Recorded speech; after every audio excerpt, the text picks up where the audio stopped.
Happy New Uke Day. Today I also received an Enya EUR-X1, and today I also received this ukulele. It's a concert Bruce Wei ukulele, and they're available on eBay. This one was selling for $99 and I liked it, so I ordered it. And I especially like this one because it is a very standard fretboard, and it also has a very classic look, like a violin with those F holes right there. It also has a side sound port, nicely finished back, and it's made of solid acacia. So the strings are still settling in, and I'm going to be changing those over to Martin fluorocarbons later today. So I wanted to give a sound check of this ukulele as it came, and the strings will be stretching, so it may not be totally fair, but I just thought I'd do it. Not a lot of volume on the ukulele. It's a little thinner body than other concert ukuleles that I own, but I love the looks of it, and I'm just going to enjoy this ukulele. So it was again, it was on an eBay auction, ended up being $99 plus $65 shipping, and it's actually been waiting for me since last week, but my family's on vacation, so I didn't get a chance to pick it up until today. So we'll tune it one more time before I go. I'll tune it before each little thing that I play.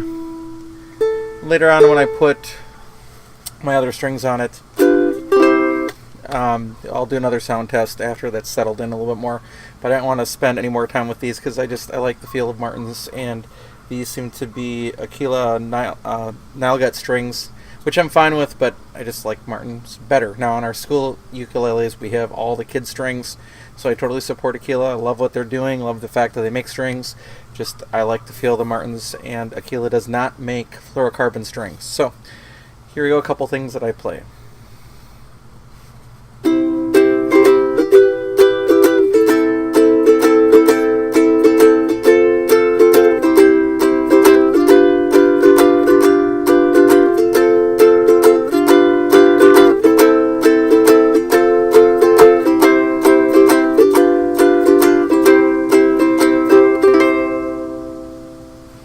It's already going out of tune a little bit, as you can hear.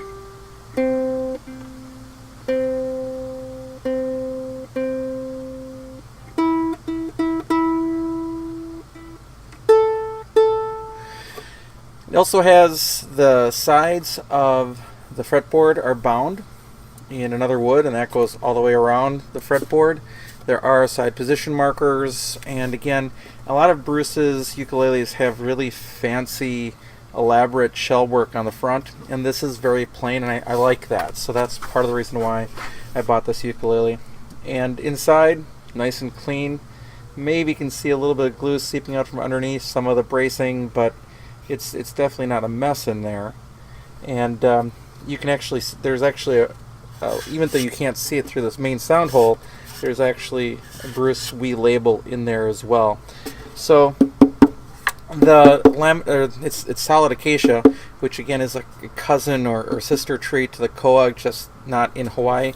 The top is a little thicker than a lot of ukuleles, which makes it a little quieter, a little more ruffled, but it's a pleasing little sound. Now a couple other little sound bites.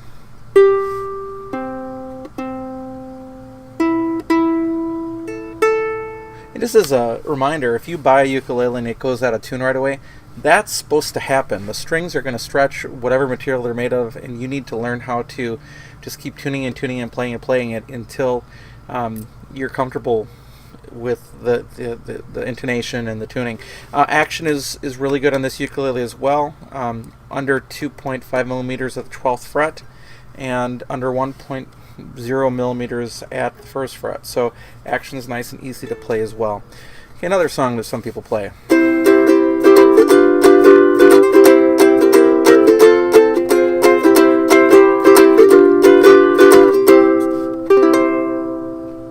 The strings are already stretching in that little bit of time. And by the way, in my own personal practice, the strings that stretch the most, believe it or not, are the thickest strings, the C and the E string. You would think that those thicker strings would not be as flexible, but it's amazing how much give they have over time.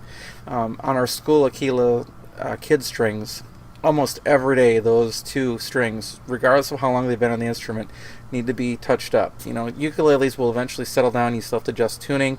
When you watch famous players play on stage, they tune up between songs and sets all the time.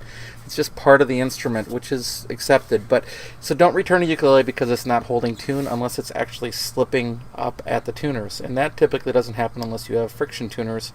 And very few ukuleles are shipping with those because, you know, they finally learned that people didn't like tuning with those on average. Now, some really good ukuleles have high quality friction tuners, so that's not to say that friction tuners don't work or that you can't buy really nice ones.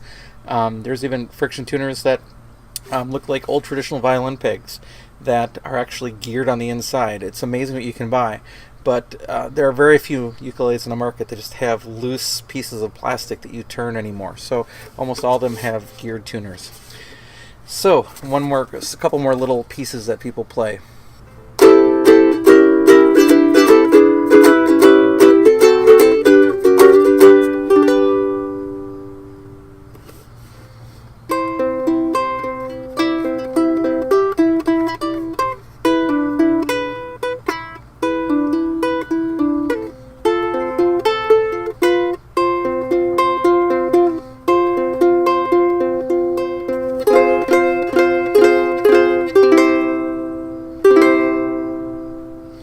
Yeah, although it's going out of tune, it's not an unpleasant sound. It's not super loud.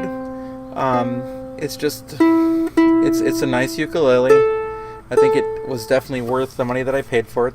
Again, he can do custom work for you. Can do custom inlay, all that stuff that if you want it done.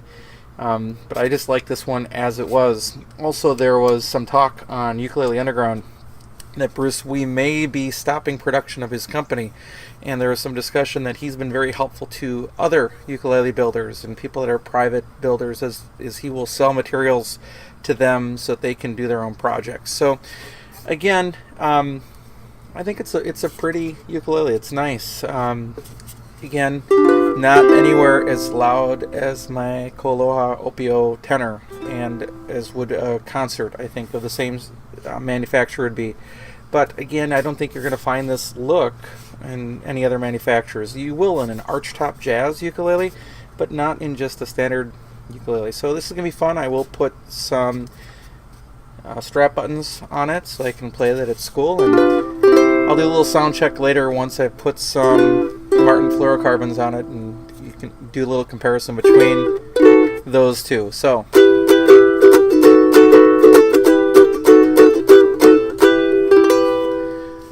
different strings on the Bruce Wei